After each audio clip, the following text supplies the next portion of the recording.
ಸನ್ಮಾನ್ಯ ಅಧ್ಯಕ್ಷರೇ, 653ನೇ ಪ್ರಶ್ನೆಯನ್ನ ಚುಕ್ಕೆ ಗುರುತಿನ ಪ್ರಶ್ನೆಯನ್ನ ಮಾನ್ಯ ಆರೋಗ್ಯ ಸಚಿವರಲ್ಲಿ ಕೇಳಲಿಕ್ಕೆ ಬಯಸ್ತೇನೆ. ಟೋಟಲ್ ಮಾಡಿ ಇಷ್ಟಿದೆ ಸರ್.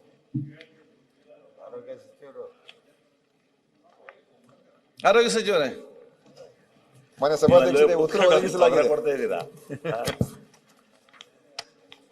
ಆರೋಗ್ಯ ಸಚಿವರೇ, ಉತ್ತರ ಒದಗಿಸಿದಿರಿ. ನನ್ನ ಅಭಿಪ್ರಾಯ ಏನು ಅಂದ್ರೆ, ನೀವು ಸುತ್ತೋಲೆ ಹೊಂಡಿಸಿರೋದೇ ತಪ್ಪು. ಸರ್ಕಾರಿ ಡಾಕ್ಟರ್ನ ತಗೊಂಡು ಆ ಸರ್ಕಾರಿ ಡಾಕ್ಟರ್ಗಳನ್ನ ನೀವು ಖಾಸಗಿ ಆಸ್ಪತ್ರೆ ಮೇಲೆ ಹೋಗಿ ಅವ್ರು ಕೆಲಸ ಮಾಡಿ ಅಂದ್ರೆ, ಅಲ್ಲಿ ಪೇಷಂಟ್ ಸರ್ಕಾರಿ ಆಸ್ಪತ್ರೆಗೆ ಬಂದಿರ್ತಾರೆ, ಖಾಸಗಿ ಅವ್ರ ನರ್ಸಿಂಗ್ ಹೋಮ್ಗೆ ಒಂದು ಪೇಷಂಟ್ ಬರುತ್ತೆ, ಯಾವುದೋ ಪೇಷಂಟು, ತಕ್ಷಣ ಸರ್ಕಾರಿ ಆಸ್ಪತ್ರೆ ಬಿಟ್ಬಿಟ್ಟು ತಕ್ಷಣ ಹೊಟ್ಟಬಿದ್ದು ಆ ಖಾಸಗಿ ಆಸ್ಪತ್ರೆಗೆ ಹೋಗ್ತಾರೆ. ಆಮೇಲೆ 5 ಗಂಟೆ ಆದ್ಮೇಲೆ ಯಾವುದೇ ನರ್ಸಿಂಗ್ ಸರ್ಕಾರಿ ಡಾಕ್ಟರ್ನ ನೀವು ಅವ್ರಿಗೆ ಏನೋ ಹೆಚ್ಚಿಂದ ಅದೇನೋ TAD ಅದೇನೋ ಕೊಡ್ಬೇಕಂತ ಅವ್ರ ಡಾಕ್ಟರ್ ನಾನು ಕೇಳ್ತೀನಿ, ಏನ್ರಿ ಯಾತಕ್ಕೋಸ್ಕರ ಹಿಂಗ್ ಹೋಗಿ ಖಾಸಗಿ ನರ್ಸಿಂಗ್ ಹೋಮಿಗೆ ಬರೇ ಕೇಳ್ತೀರಿ? ಎಲ್ಲಾರ್ನು ಎಲ್ಲ ಪೇಷಂಟ್ಸ್ಗಳನ್ನು ಖಾಸಗಿ ನರ್ಸಿಂಗ್ ಹೋಮಿಗೆ ಬಲ್ಲಿ ಅಂತೇಳಿ ಅಲ್ಲಿ ದುಡ್ಡು ಇಸ್ಕೊಂಡು ಟ್ರೀಟ್ಮೆಂಟ್ ಕೊಡೋದಾದ್ರೆ ಸರ್ಕಾರಿ ಆಸ್ಪತ್ರೆ ಹಾಕ್ಬೇಕು. ಅವ್ರಿಗೆ ಏನ್ ಫೆಸಿಲಿಟೀಸ್ ಬೇಕು ಕೊಟ್ಟು ಆಮೇಲೆ ಏನ್ ಮಾಡ್ತಾರೆ ಗೊತ್ತಾ? ರಾತ್ರಿ ಹೊತ್ತು 5 ಗಂಟೆ ಆದ್ಮೇಲೆ ಎಲ್ಲಾ ಡಾಕ್ಟರ್ ಹೋಗ್ತಾರೆ, ಯಾರನ್ನಾರ ಒಬ್ರು ಅನಾಸ್ಲಿಸಿಯಾ ಡಾಕ್ಟರ್ನಲ್ಲಿ ಇಡ್ತಾರೆ.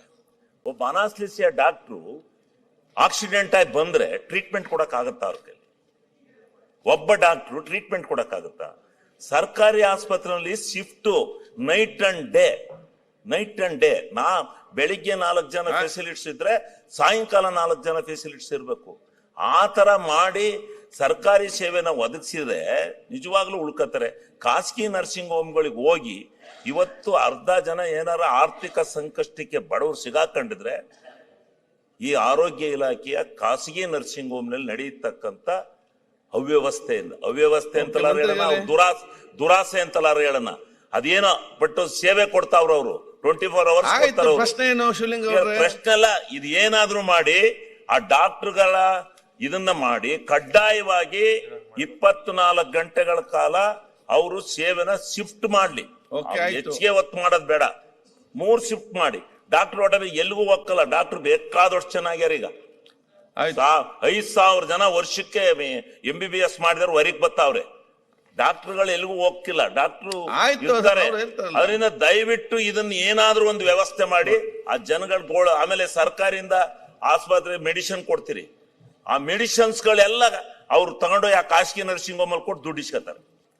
ಮಂತ್ರಿಗಳೇ, ಇದು ನಾವು ವಾಸ್ತವವಾಗಿ ಕಂಡಿರ್ತಕ್ಕಂಥದ್ದು. ಡಾಕ್ಟರ್ ತಪ್ಪು ಅಂತ ಹೇಳಲ್ಲ, ಯಾರ್ದು ತಪ್ಪಲ್ಲ. ಈ ವ್ಯವಸ್ಥೆನ ದಯಮಾಡಿ ತಪ್ಪಿಸ್ಬೇಕು. ನಿಮ್ಮ ಕಳಕಳಿ ಕಾಳಜಿ ಅರ್ಥ ಆಗಿದೆ. ಉತ್ತರ ಕೊಡ್ಬೋದಾ? ಕೊಡಿ ಸ್ವಾಮಿ, ಉತ್ತರ ಕೊಡಿ.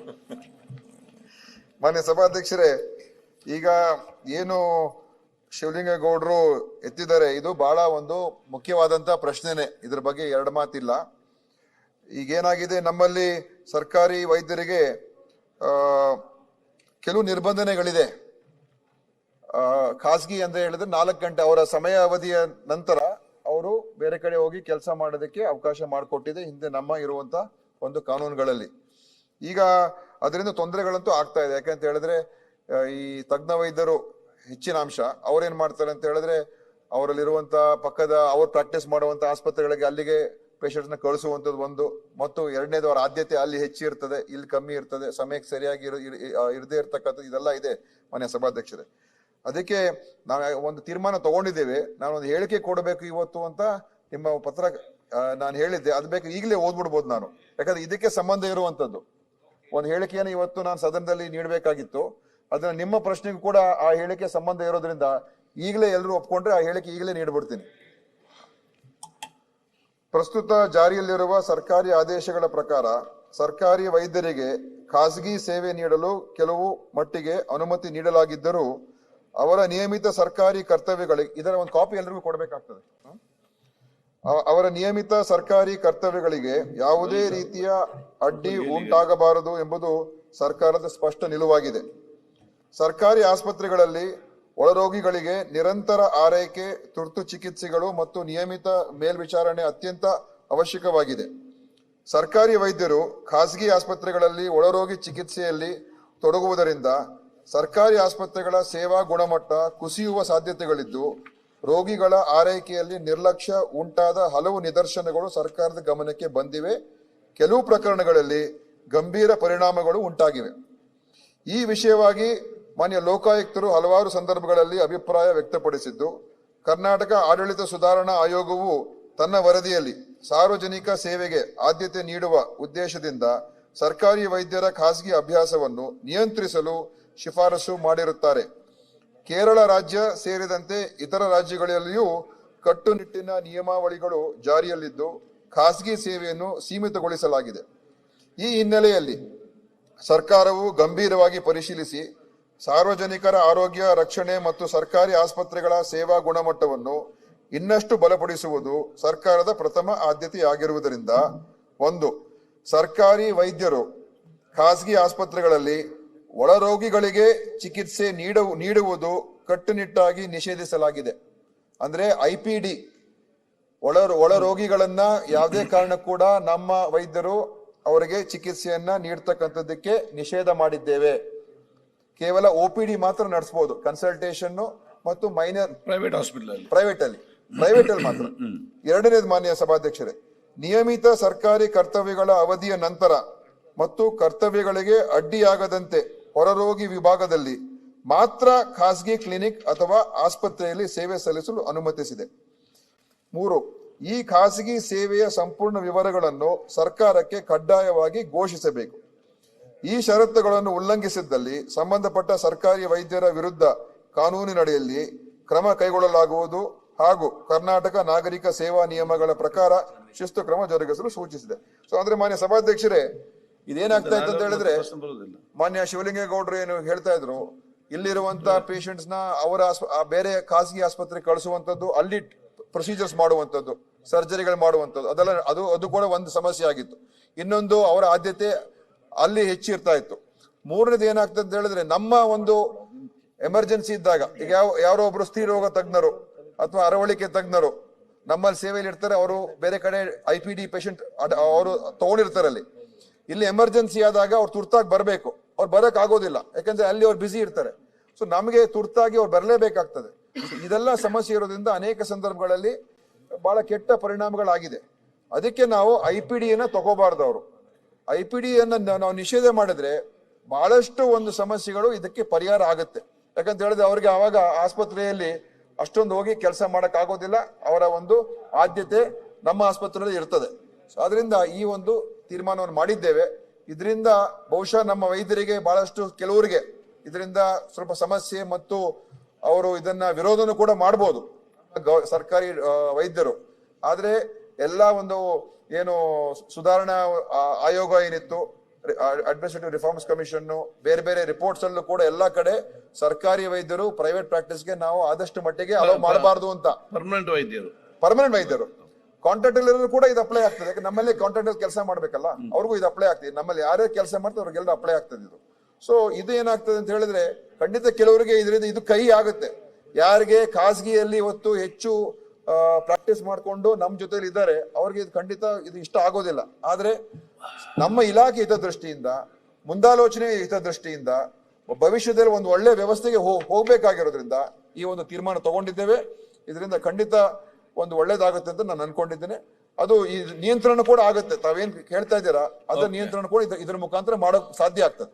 ಸನ್ಮಾನ್ಯ ಅಧ್ಯಕ್ಷರೇ, ಅವರು ತಗೊಂಡಿರೋ ನಿರ್ಧಾರ ಸ್ವಾಗತ ಮಾಡೋಣ. ಆದ್ರೆ ಈ ನಿರ್ಧಾರದಿಂದ ಈ ದಂಧೆ, ಇದೊಂದು ದಂಧೆ, ಇದು ನಿವಾರಣೆ ಆಗುತ್ತೆ ಅಂತೇಳಿ ನನ್ನ ಭಾವನೆ ಇಲ್ಲ. ಬಡವರಿಗೆ ನ್ಯಾಯ ಸಿಗುತ್ತೆ ಅಂತಕ್ಕಂಥ ಏನ್ ಮಾಡ್ಬೇಕು ಹೇಳಿ. ಖಾಸಗಿ ವೈದ್ಯರು ಯಾವುದೇ ಕಾರಣದಿಂದ ಫ್ರೀಯಾಗಿ ಹೋಗಿ ಬೇಕಾದ್ರೆ ಟ್ರೀಟ್ಮೆಂಟ್ ಯಾರ್ದಾರ ರೈತರ ಮನೆಗೆ ಕೊಟ್ಟು ಬರ್ಲಿ, ಇವನಿಗೆ ಕೊಟ್ಟು ಬರ್ಲಿ. ಆದ್ರೆ ಅವ್ರು ಇಲ್ಲಿ ಸರ್ಕಾರ ದುಡ್ಡು ತಗೊಂಡು ಸರ್ಕಾರದಿಂದ ಅವ್ರು ಮತ್ತೆ OPD ತಗೊಂಡ್ರು ಅಷ್ಟೇ, ಯಾವ್ದು ತಗೊಂಡ್ರು ಅಷ್ಟೇ ಡಾಕ್ಟ್ರು ನಿಲ್ಲಲ್ಲ. ಅವ್ರದ್ದು ಒಂದೇನೋ ಕಂಡೀಷನ್ ಇದೆ, ನಮಗೆ ಕೊಡ್ತಕ್ಕಂಥ ಸವಲತ್ತುಗಳು ಸಾಕಾಗ್ತಾ ಇಲ್ಲ, ಅದನ್ನು ಹೆಚ್ಚಿಸ್ಲಿ ಅಂತಕ್ಕಂಥದ್ದು. ನೀವು ಹೆಚ್ಚಿಸ್ತಕ್ಕಂಥ ಕೆಲಸ ಮಾಡಿ ಅವ್ರನ್ನ ಯಾವುದೇ ಕಾರಣದಿಂದ ಖಾಸಗಿ ನರ್ಸಿಂಗ್ ಹೋಮ್ಗಳಲ್ಲಿ ಹೋಗ್ಬಾರ್ದು. ಯಾಕೆಂದ್ರೆ ಕಾಯಿಲೆ 12 ಗಂಟೆ ಬರುತ್ತೆ. ಸ್ವಾಮಿ, 6 ಗಂಟೆಗೆ ಒಂದು ಆಕ್ಸಿಡೆಂಟ್ ಆಗುತ್ತೆ, ಗೊತ್ತಿದೆ ಅಮ್ಮ, ಬರ್ತಾರೆ. ನಮ್ಗೆ ಅಲ್ಲಿ ಗೊತ್ತಿದೆ ಒಬ್ರು ಇದೆಲ್ಲ. ಆರ್ಥೋಪೆಡಿಕ್ ಡಾಕ್ಟರ್ ಇರಲ್ಲ. ಆಯ್ತು, ಗೊತ್ತಿದೆ ನಮ್ಗೆ ಇದು. ಈಗ ಏನ್ ಮಾಡ್ಬೇಕು ಹೇಳಿ? ಖಾಸಗಿಗೆ ಹೋಗ್ಬೇಕು. Okay. ಅಲ್ಲ, ನೀವು ಇಂಥ ಸಮಸ್ಯೆ ಬಗೆಹರಿಸ್ಬೇಕ್ರಿ. ಅದನ್ನೇ ನೀವು ಪಾಪ ಪ್ರಶ್ನೆ ಬಡವ್ರ ಕೇಳಿ. ಸಮಸ್ಯೆ. ನಾನು ಶಿವಲಿಂಗ ಅವ್ರೆ, ನಮ್ಗೆ ಇದು ಬಹಳ ಚೆನ್ನಾಗಿ ಗೊತ್ತಿದೆ. ನೀವು ಹೇಳುವಂತ ವಿಚಾರ ಕೂಡ ಸತ್ಯ ಇದೆ. ಅವ್ರು ಅದಕ್ಕೆ ಉತ್ತರ ಸತ್ಯ ಕೊಡಿ. ಈಗ ಇದೆ, ನಿಮ್ಮ ತಗೊಳ್ಳಿ. ಪ್ರಶ್ನೆ ಏನು? ಈಗ ಇದು ಚರ್ಚೆ, ಇಲ್ಲ ಅಂದ್ರೆ ಇದು ಪ್ರಶ್ನೋತ್ತರ. ಖಾಸಗೀಕರಣ ಮಾಡ್ಬಿಡಿ ಆಯ್ತು. ಆಸ್ಪತ್ರೆನ. ಈಗ Okay. ನೀವೇನ್ ದುಡ್ಡು ಖರ್ಚು ಮಾಡ್ತಾ ಪ್ರಕಾಶ್ ಇದ್ದೀರಲ್ಲ, ಕೋಲಿವಾಡ್. ಸಾವಿರಾರು ಕೋಟಿ, ಪ್ರಕಾಶ್ ಕೋಲಿವಾಡ್. ಅದೆಲ್ಲನೂ ಆ ಎಲ್ಲ ಬಡವರಿಗೆ ಯಾವ್ದು ರೆಕಾರ್ಡ್ ಇಷ್ಟಿಷ್ಟು ತಗೊಳ್ಬೇಡಿ. ಕಾಲ್ ಪ್ರಕಾಶ್ ಮಾಡ್ಕೊಟ್ಬಿಡಿ. ಕೋಲಿವಾಡ್. Okay. ಪ್ರಕಾಶ್ ಕೋಲಿವಾಡ್. ಆಯ್ತು ಮಂತ್ರಿಗಳೇ, ಅವ್ರು ಹೇಳೋ ಪ್ರಕಾರ ಪೂರ್ತಿ ನಿಷೇಧ ಮಾಡಿ ಅಂತ ಹೇಳ್ತಕ್ಕಂಥ ಒಂದ್ ಕಡೆ ಹೇಳ್ತಾ ಇದ್ದಾರೆ. ಅಲ್ಲ, ಸವಲತ್ತು ಹೇಳ್ತಾ ಕೊಡಿ, ಇದ್ದಾರೆ, is right. ಸವಲತ್ತುಗಳು ಕೊಡಿ ಅಂತ. ಈಗ ಸರ್ಕಾರದ ಆರ್ಥಿಕ ಪರಿಸ್ಥಿತಿಗಳು ನೋಡ್ಕೊಂಡು ಯಾವ ರೀತಿಯಾಗಿ ಈಗ ಫೋರ್ತ್ ಪೇ, ಈಗ ಹೊಸ ಪೇ ಕಮಿಷನ್ ಪ್ರಕಾರ ಎಲ್ಲ ಸಂಬಳಗಳು ವೇತನ ಎಲ್ಲ ಹೆಚ್ಚಾಗಿದೆ. ಅದು ಒಂದ್ ಕಡೆ ಆಗ್ತಾ ಇರ್ತದೆ. ವೇತನ ಹೆಚ್ಚು ಮಾಡುವಂತ ಆಯ್ತು. ಸೌಲಭ್ಯ ಹೆಚ್ಚಿಕೊಡೋದು ಅದು ಒಂದ್ ಕಡೆ ಮಾಡೋಣ. ಈಗ ಇರುವಂತದ್ರಲ್ಲಿ ಇದ್ರ ಮುಖಾಂತರ ಸಾಕಷ್ಟು ಸುಧಾರಣೆ ಇದಿದೆ. ಯಾಕಂದ್ರೆ ನೀವು ನಾಳೆ ಬೇರೆ ವೈದ್ಯರ ಹತ್ರ ಮಾತಾಡಿ ನೋಡಿ, ಸಚಿವರೇ. ಸುಧಾರಣೆ ಆಗ್ತದೆ. ಆದ್ರೂ ಕೂಡ ಮುಂದೆ ಬೇರೆ ಏನ್ ಮಾಡ್ಬೇಕು ಆಮೇಲೆ ನೋಡೋಣ. Okay. ಆಯ್ತಾ? ಡಾಕ್ಟರ್ಗಳು ಇರ್ತಾರೆ, ಒಬ್ಬ ಡ್ಯೂಟಿ ಡಾಕ್ಟರ್ ಅಂತ ಆಗ್ತಾರೆ 5 ಗಂಟೆ ಮೇಲೆ. ಅದ್ರ ಬದಲು ಒಂದು 3 ಜನರಲ್ ಮೆಡಿಸಿನ್ ಒಬ್ಬ ಕಂಪಲ್ಸರಿ ಇರಂಗ್ ಮಾಡಿ. ಜನರಲ್ ಎಲ್ಲಿ ಮೆಡಿಸಿನ್ ಮಾಡೋದು? ಆದ್ರೆ ಮನೇಲಿ ತರುವುದಾ? ಒಂದಕ್ಕೆ ಯಾವ್ದಕ್ಕಾರ ಒಂದ್ ಚುಚ್ತಾನೆ. ಇಲ್ಲ ಅಂದ್ರೆ ಏನ್ ಮಾಡ್ತಾನ ಅವನು? ಆತ ಈ ಅನಾಸ್ಲಿಸಿಯಾ ಡಾಕ್ಟ್ರು ಏನ್ ಕೊಡ್ತಾರೆ ಆಯ್ತು. ಟ್ರೀಟ್ಮೆಂಟ್? ಈಗ ಯಾರೋ ಡಿಸ್ಕಸ್ ಮಾಡಿ ಮತ್ತೆ ದಯವಿಟ್ಟು ಒಬ್ಬ ಈಗ ಅವ್ರ ಕಡೆ ಜನರಲ್ ಮಾತಾಡಿ. ಮೆಡಿಸಿನ್ ಡಾಕ್ಟರ್ನ ಸಭಾಧ್ಯಕ್ಷರೇ, ಈಗ ಸಮುದಾಯ ಆರೋಗ್ಯ ಕೇಂದ್ರದಲ್ಲಿ ಒಬ್ಬ MBBS ವೈದ್ಯರೊಬ್ಬರು ಇರ್ತಾರೆ, ಮತ್ತೆ 3 ತಜ್ಞ ವೈದ್ಯರು ಇರ್ತಾರೆ. ಈಗ ನಾವು ಹೆಚ್ಚು ಅಲ್ಲಿ MBBS ಡಾಕ್ಟರ್ಸ್ ಹಾಕಿದ್ರೆ ಅವಾಗ ಸರಿ ಹೋಗುತ್ತದು. ಅದು ನೋಡೋಣ. ಈಗ ಒಂದ್ ರೀತಿ ನಾವು ಪ್ರಯತ್ನ ಮಾಡ್ತಾ ಇದೀವಿ, ಮಾಡಿ ದಯಮಾಡಿ. ಪ್ರಯತ್ನ ಮಾಡ್ತಾ ಇದೀವಿ. ಪ್ರಕಾಶ್ ಕೋಲಿವಾಡ್. ಗ್ಯಾರಂಟಿ ನ್ಯೂಸ್, ಸುದ್ದಿ ಖಚಿತ, ನ್ಯಾಯ ನಿಶ್ಚಿತ.